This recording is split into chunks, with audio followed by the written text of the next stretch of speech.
अस्सलामुअलैकुम। इस्लाम डिस्कवरी पर खुश आमदीद। मुअज़्ज़िज़ दोस्तों, इस वीडियो में हम आपको बताएंगे आँखों की पलकों के बालों को लंबा और घना करने का तरीका।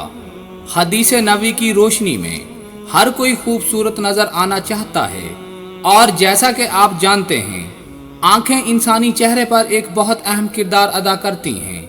अगर किसी भी शख्स की आँखें मोटी और पलकें लंबी हों तो वो इस इंसान की खूबसूरती में चार चांद लगा देती हैं।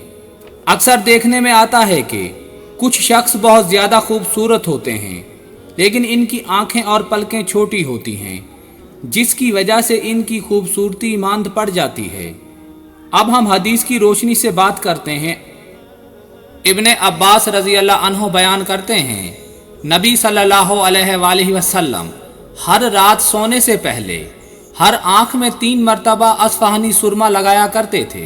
रावी बयान करते हैं, आप सल्लल्लाहु अलैहि वसल्लम ने फरमाया, बेहतरीन दवाई जिसके ज़रिए तुम इलाज करते हो वो दवाई है जो मुंह के अंदर एक जानिब में डाली जाए, और वो दवाई जो नाक के ज़रिए टपकाई जाए, और पिछने लगवाना और जुलाब लेना है। और बेहतरीन सुरमा अस्फ़हानी है, क्योंकि वो बशारत को जला बख्शता है और पलकों के बाल उगाता है। और 17, 19 और 21 तारीख को पछना लगवाना सबसे बेहतर है।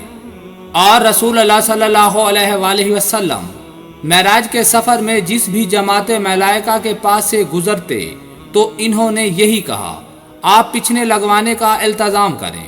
हजूर ने फरमाया, अल्लाह उस शख्स के चेहरे को तरोताज़ा रखे जिसने मेरे से कोई हदीस सुनी, फिर जैसे सुनी वैसे उसे आगे पहुंचा दिया।